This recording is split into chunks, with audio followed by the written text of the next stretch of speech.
Hello friends, कैसे हैं आप सभी लोग। आई होप आप सब लोग बिल्कुल ठीक होंगे। चलिए शुरू करते हैं आज की क्लास। आज की क्लास में डिस्कस करेंगे कि आपका जो बीपीएससी टीआरई का पेपर होता है, चाहे वो बीपीएससी टीआरई फर्स्ट रहा हो, चाहे टीआरई सेकंड रहा हो, या फिर टीआरई थर्ड जो अब होने जा रहा है, जो कि आपका मार्च में पेपर है। ठीक है, उसमें आप सभी को पता है 2 पेपर होते हैं। एक आपका हिंदी जो होता है 30 नंबर का, वो कंपलसरी होता है, उसमें आपका पासिंग मार्क जरूरी होता है। ठीक है, यानी कि जो 30 नंबर होते हैं कम से कम उसमें 10 नंबर आपके लाने कंफर्म होते हैं, यानी उतने लाने ही होते हैं। उसमें आपका क्वालिफाइंग होता है। हिंदी में आपका क्वालिफाई होना कंपलसरी होता है। और दूसरा जो पेपर होता है 120 नंबर का होता है, जिसमें कई सब्जेक्ट होते हैं। उसमें जो है आप जितने ज़्यादा नंबर ला पाएंगे उतना आपके लिए बेनिफिट रहेगा। लेकिन हिंदी जो है कंपलसरी है, उसमें आपको जो है जो पासिंग मार्क है 30 क्वेश्चन में, वो आपको लाना कंपलसरी है। ठीक है, तो आज की क्लास में हम हिंदी के क्वेश्चन देखेंगे कि पिछले जो एग्जाम हुए हैं उसमें किस तरीके से क्वेश्चन पूछे गए थे। आपको एक जो है इस वीडियो को देखने के बाद ये कंफर्म हो जाएगा कि किस टाइप के क्वेश्चन पूछे गए थे। अब आपको जो है कितनी तैयारी करनी है, क्योंकि हिंदी की जो है बहुत ज़्यादा डिफिकल्ट क्वेश्चन नहीं पूछे गए हैं, बहुत नॉर्मल क्वेश्चन है। तो आप देखेंगे तो आपको समझ में आ जाएगा कि हाँ, हमारी तैयारी कितनी हुई है और कितनी तैयारी करने की जो है ज़रूरी है, कितना बाकी है तैयारी करना। ठीक है, हिंदी में आपको क्या पढ़ने की ज़रूरत है ये आपको कन्फर्म हो जाएगा इस क्लास में। ठीक है, तो A to Z सारी चीज़ें देखेंगे। 30 नंबर का क्वेश्चन पूछा जाता है, आप सभी को पता होगा, जो पेपर फर्स्ट होता है हिंदी का। ठीक है, उसमें बीपीएससी टीआरई का जो पेपर होता है उसमें जो हिंदी का क्वेश्चन पूछे जाते हैं, हिंदी के टोटल 30 क्वेश्चन होते हैं। 30 क्वेश्चन में लगभग 5 से 6 क्वेश्चन जो होते हैं वो इंग्लिश लैंग्वेज के होते हैं, बाकी क्वेश्चन जो होते हैं वो आपके हिंदी के होते हैं। ठीक है, तो अगर आप हिंदी को भी फोकस करके चलेंगे, इंग्लिश को थोड़ा सा अवॉइड कर देंगे, मान लीजिए आपकी इंग्लिश बहुत ज़्यादा वीक है, नहीं स्ट्रांग है, तो आप इंग्लिश को अवॉइड करके अगर हिंदी को भी थोड़ा सा ध्यान देंगे तो आप बहुत आसानी से इसमें जो है 10 से 11 नंबर आप आसानी से ला पाएंगे। ठीक है, और क्वालिफाई हो जाएगा, क्योंकि क्वेश्चन बहुत ही ज़्यादा डिफिकल्ट नहीं है, बहुत ज़्यादा आसान क्वेश्चन है। आप जो कि आप पिछले कई बार से जो है पढ़ते चले आए हैं। आप सभी को पता है कि हिंदी जो है कॉमन सब्जेक्ट होता है, आप पढ़ते आए हैं, तो वही चीज़ें आपको यहाँ भी देखने को मिलेंगी। ठीक है, तो सारी चीज़ें देखेंगे। सबसे पहले जो होता है आपका टीआरई, चाहे जो भी टीआरई का पेपर हो, प्राइमरी में जो होता है, ये जो है 1 से 5 तक के जो हम यहाँ पे क्वेश्चन पेपर डिस्कस कर रहे हैं, या प्रीवियस ईयर का जो क्वेश्चन डिस्कस कर रहे हैं, वो 1 to 5 का है। ठीक है, यानी कि पीआरटी का है। ठीक है, इस चीज़ को ध्यान रखिएगा। पीआरटी के 30 क्वेश्चन है। ठीक है, इसको ध्यान दीजिएगा। सबसे पहले इसमें गद्यांश पूछा जाता है। गद्यांश आपको ध्यान से पढ़ना, कम से कम 3 से 4 नंबर इस चीज़ से पूछे जाते हैं। तो गद्यांश अगर आप ठीक से पढ़ेंगे तो 4 से 5 क्वेश्चन आपके यहीं पे क्लियर हो जाएंगे। ठीक है, तो ये जो है गद्यांश है, इसको जो है ध्यान से पढ़ना है आपको। ठीक है, उसके बाद जो है आंसर सही करना है। इसमें दिया हुआ है गद्यांश कि यथार्थ उसे कहते हैं जो किसी सत्य या घटना को बिना काट छाट के उद्घाटित करता है। यथार्थ एक ऐसी सच्चाई जिसे किसी भी युग का साहित्यकार चाहते हुए भी अनदेखी नहीं कर सका है, और कदाचित यही कारण है कि पश्चिम में ही नहीं पूर्व में भी यथार्थ स्वर का कभी स्पष्टता तो कभी दबे दबे रूप में अवश्य बना रहा है।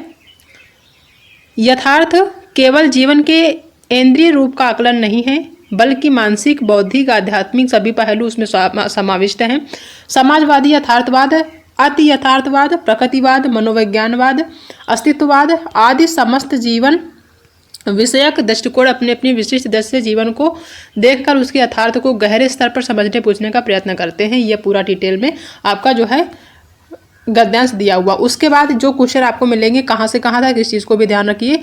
9 से 11 तक के जो क्वेश्चन है आपको इसी गद्यांश से ढूंढ के निकालने हैं, इस चीज़ को ध्यान रखिएगा। 9 से 11 में आपको अपना दिमाग नहीं लगाना है, बल्कि इसी गद्यांश के अकॉर्डिंग आपको आंसर करना है। ठीक है, तो पहला क्वेश्चन है यथार्थ का अर्थ क्या होता है। अभी जो ये दिया गया है गद्यांश, इसको पढ़ने के बाद आपको समझ में आ गया होगा कि जो यथार्थ है उसका क्या अर्थ होता है।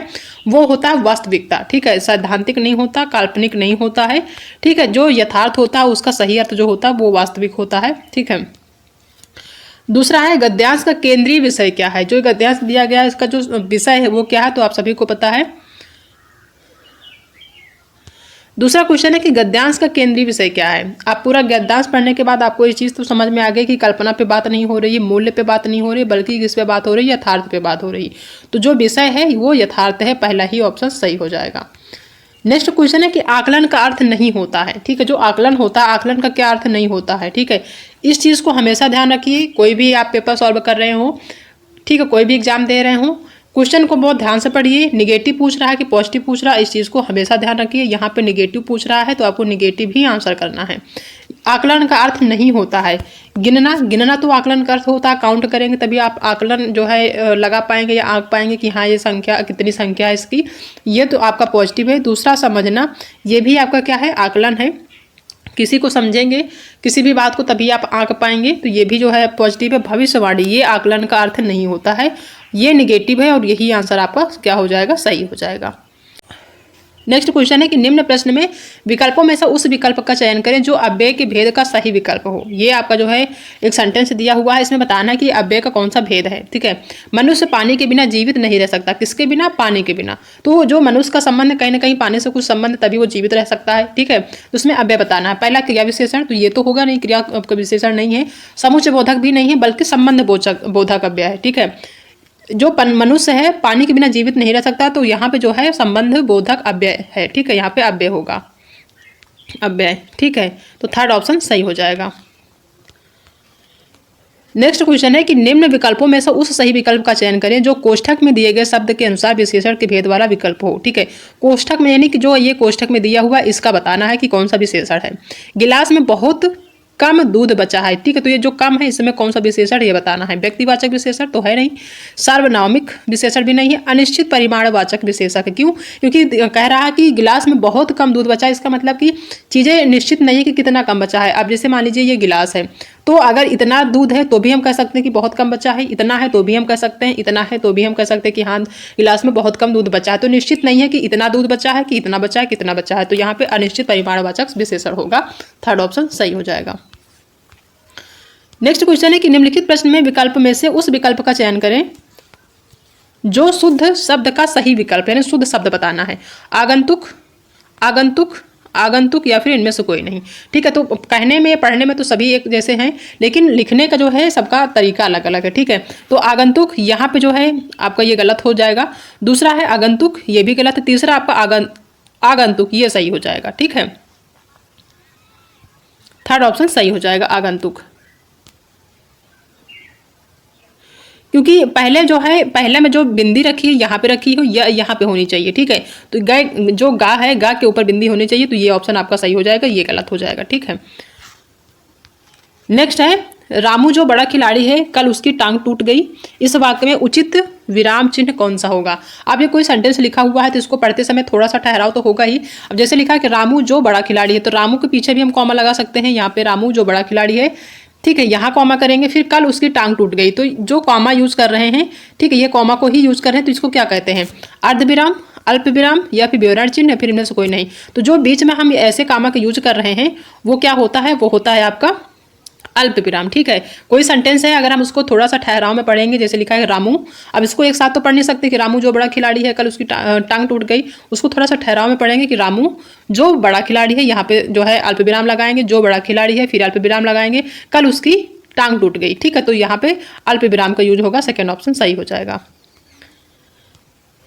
नेक्स्ट क्वेश्चन है कि निम्नलिखित प्रश्न में विकल्पों में से उस विकल्प का चयन करें जो दिए गए वाक्य के लिए वृत्ति के भेद का सबसे अच्छा विकल्प है।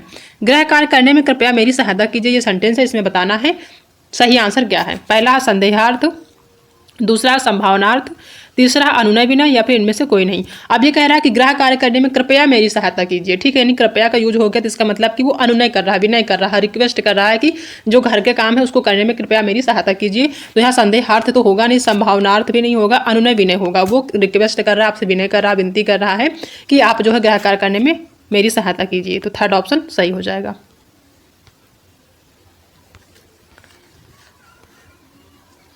नेक्स्ट है कि निम्न प्रश्न में विकल्पों में से उस विकल्प का चयन करें जो दिए गए वाक्य के काल का सही विकल्प हो। दीपक स्कूल से घर पहुंचने वाला होगा। अभी ये सेंटेंस दिया है कि दीपक स्कूल से घर पहुंचने वाला होगा। ठीक है, पहला तात्कालिक वर्तमान काल, दूसरा संदिग्ध वर्तमान काल, तीसरा आसन्न भूतकाल, फिर इनमें से कोई नहीं। तो दीपक जो है स्कूल घर से घर पहुंचने वाला होगा, तो ये संदिग्ध वर्तमान काल है कि पता नहीं पहुंचा कि नहीं पहुंचा, ये पहुंचने वाला होगा, होगा दिया है, पहुंचने वाला होगा, तो इसका मतलब कि संदिग्ध वर्तमान काल है। तो सेकेंड ऑप्शन सही हो जाएगा। नेक्स्ट है कि पत्र शब्द का अनेकार्थ शब्द समूह निम्न है। जो पत्र शब्द है इसके कितने अर्थ होते हैं ये बताना है। पानी, पत्र, सूर्य, तो पत्र का अर्थ पानी तो होता नहीं, गलत होगा। पवित्र, पवित्र भी नहीं होता, सांप भी नहीं होता, ये भी गलत होगा। पत्ता, चिट्ठी, पंख, जो पत्र होता है उसको हम पत्ता भी बोलते हैं। चिट्ठी भी कहते हैं, पंख भी कहते हैं। ठीक है, तो ये जो है थर्ड ऑप्शन सही हो जाएगा। नेक्स्ट है कि निम्नलिखित प्रश्न में विकल्पों में से उस विकल्प का चयन करें जो दी गई मुहावरे का सही अर्थ वाला विकल्प है। जहर उगलना, ये कि मुहावरा दिया हुआ, इसका क्या सही अर्थ है ये बताना है। और मुहावरे से संबंधित क्वेश्चन पूछे जाते हैं, बिल्कुल बिल्कुल जो मुहावरे होते हैं बिल्कुल सिंपल होते हैं, इस चीज़ को ध्यान रखिए। जैसे जहर उगलना आप सभी को पता है, बहुत कम बोलना तो होता नहीं। कड़वी बात कहना ये होता है। ठीक है, जहर उगलना कहते हैं ना कि आप बिल्कुल जहर उगल रहे हो, किसी को जो है कड़वी बात बोल दो तो कहेगा कि आप जहर उगल रहे हो। ठीक है, तो वो होता है कड़वी बात कहना, जहर उगलने के समान होता है। तो सेकेंड ऑप्शन सही हो जाएगा। नेक्स्ट है कि निम्नलिखित में से कौन सा विकल्प तत्सम तद्भव की दृष्टि से सही नहीं है, यानी कि निगेटिव बताना है, जो कि तत्सम और तद्भव की दृष्टि से सही नहीं है। ना तो तद्भव है ना तो तत्सम है। पहला पाषाण या पाहन, पहला ऑप्शन है। ठीक है, दूसरा रात्रि या निशा, तीसरा सुकर या सुअर, चौथा इनमें से कोई नहीं। तो ये होगा रात्रि और निशा। ठीक है, सेकेंड ऑप्शन सही हो जाए। पाषाण का पाहन होता है, रात्रि का निशा नहीं होता बल्कि रात होता है। ठीक है, और सूकर का सुअर होता है। तो ये सब सही है, ये नेगेटिव है, यही सही हो आपका सही हो जाएगा। ठीक है, रात्रि का निशा नहीं होता बल्कि रात्रि का रात होता है। ठीक है, नेक्स्ट है कि अधिष्ठाता शब्द में कौन सा उपसर्ग है। ठीक, उपसर्ग बताना। उपसर्ग और प्रत्यय से संबंधित क्वेश्चन पूछे जाते हैं, इस चीज़ को भी ध्यान रखिएगा। ठीक है, अधिक, अधि, अय या फिर इनमें से कोई नहीं। तो अधिष्ठाता जो शब्द है उसमें जो उपसर्ग है वो है अधि। ठीक है, यहाँ पे जो अधि है ये उपसर्ग है। उपसर्ग जो होता है किसी शब्द के पहले लगता है और प्रत्यय जो होता है शब्द के बाद लगता है। इस चीज़ को ध्यान रखिएगा तो आप हमेशा सही करके आएंगे। ठीक है, तो सेकंड ऑप्शन इसका सही हो जाएगा। नेक्स्ट है कि निम्नलिखित में से कौन सा शब्द तिमिर का पर्यायवाची है। ठीक है, तिमिर का मतलब अंधकार होता है, तो इसका पर्यायवाची बताना कि तिमिर का पर्यायवाची कौन सा है। शब्द तो होता नहीं है, अंधकार। ठीक है, तिमिर जो होता है उसका जो पर्यायवाची होता है वो अंधकार होता है। तो सेकेंड ऑप्शन सही हो जाएगा। नेक्स्ट है कहने से कुम्हार गधे पर नहीं चढ़ता, ये लोकोक्ति है। यहाँ से भी क्वेश्चन पूछा जाता है 1 नंबर का। ठीक है, एक मुहावरा पूछा जाता है, एक लोकोक्ति पूछी जाती है हर पेपर में। ठीक है, कहने से कुम्हार गधे पर नहीं चढ़ता, इस लोकोक्ति का सही अर्थ क्या है। किसी के कहने से गलत काम करना बुद्धिमानी नहीं है, ये गलत होगा। जो कहो उससे विपरीत काम करने वाला, ये भी गलत है।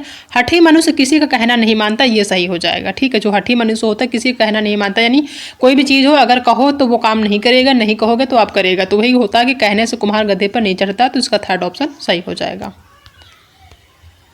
नेक्स्ट है जो कि अलंकार से है, अलंकार से भी क्वेश्चन पूछा जाता है।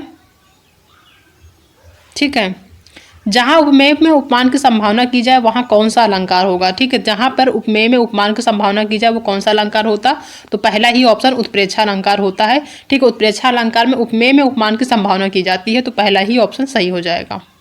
निम्नलिखित में से कौन सा तत्सम शब्द नहीं है, निगेटिव बताना कि कौन सा नहीं है।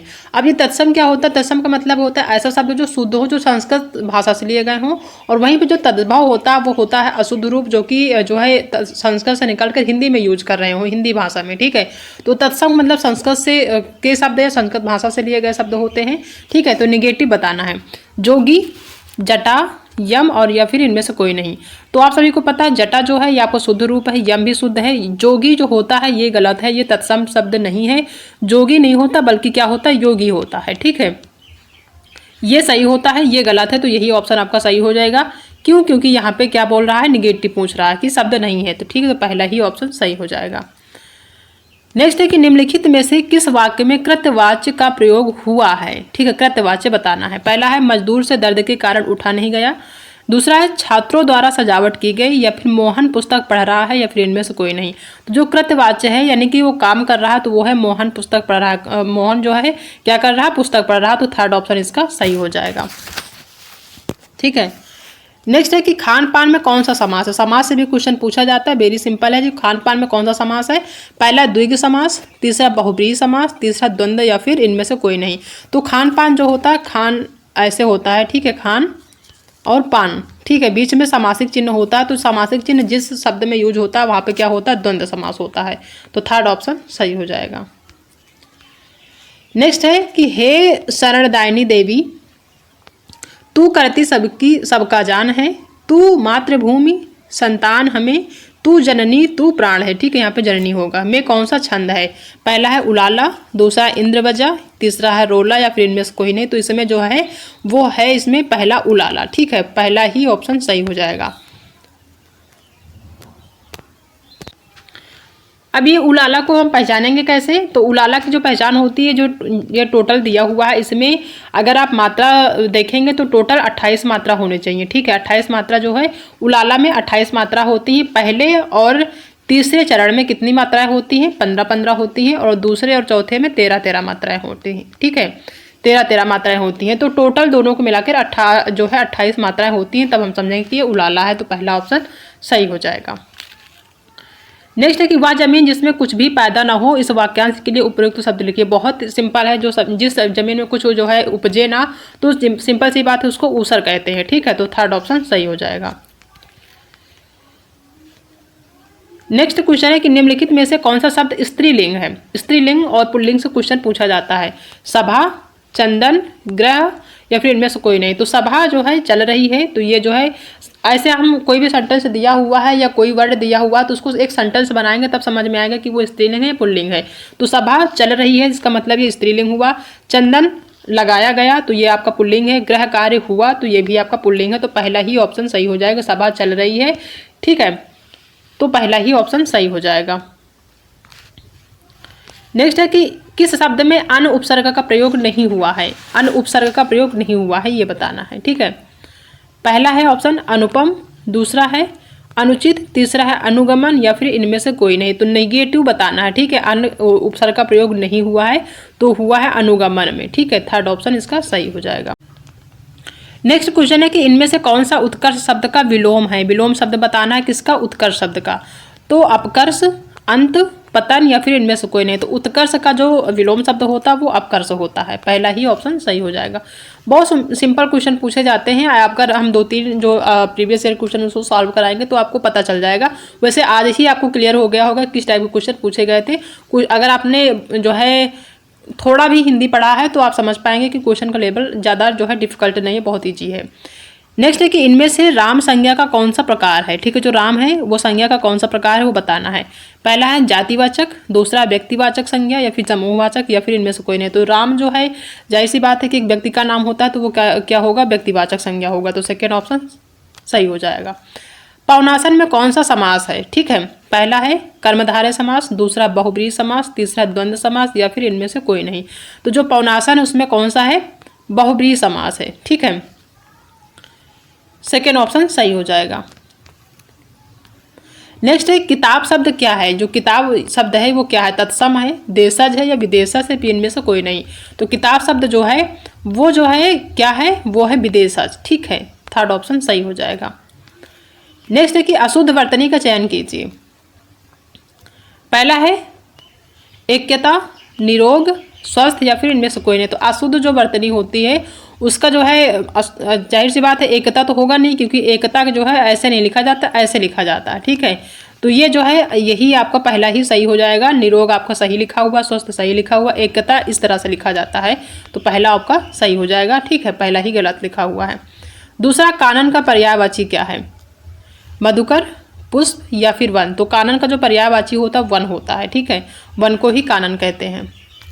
जिसके पास कुछ ना हो उसके लिए उपयुक्त शब्द बताइए। ठीक है, आकुंचन, किंचित या फिर आकिंचन। तो आकिंचन, तो ये होता है आकिंचन। जिसके पास कुछ ना हो उसको आकिंचन कहते हैं। थर्ड ऑप्शन सही हो जाएगा। ठीक है, तो टोटल 30 क्वेश्चन पूछे जाते हैं हिंदी में। ठीक है, कुछ क्वेश्चन आपके इंग्लिश लैंग्वेज के होते हैं और कुछ हिंदी के होते हैं। ठीक है, तो इतने सारे क्वेश्चन सॉल्व करने के बाद आपको पता चल गया होगा कि लेवल बहुत ज़्यादा जो है 1 to 5 का बहुत ज़्यादा हार्ड नहीं है, बहुत सिंपल है। थोड़ा सा भी पढ़ेंगे तो बहुत आसानी से जो है सॉल्व कर पाएंगे। बहुत ज़्यादा इसमें मेहनत करने की ज़रूरत नहीं है। 2-4 प्रीवियस ईयर क्वेश्चन देख लेंगे तो आपको जो है समझ में आ जाएगा किस टाइप के क्वेश्चन पूछे गए थे। ठीक है, तो आई होप सबको वीडियो आज की पसंद आई होगी। अगर वीडियो पसंद आई तो वीडियो को लाइक करिएगा, अपने दोस्तों में शेयर करिएगा। अगर आप चैनल पर नए हैं तो चैनल को सब्सक्राइब करना बिल्कुल भी मत भूलिएगा। साथ में अपने दोस्तों को भी शेयर कर दीजिएगा जो लोग बीपीएससी टीआरई 3rd की तैयारी कर रहे हैं। और अगर उनको हिंदी में थोड़ा बहुत भी नॉलेज है तो अगर आप ये 2-4 जो हम कराएंगे, ज़्यादा नहीं कराएंगे, मुश्किल से 4 या 5 प्रीवियस ईयर क्वेश्चन सॉल्व कराएंगे तो आपको जो है काफ़ी हेल्प मिलेगी आपके एग्जाम के लिए। ठीक है, तो आज की वीडियो में इतना ही। बाकी मिलते हैं नेक्स्ट क्लास में, तब तक अपना ध्यान रखिएगा।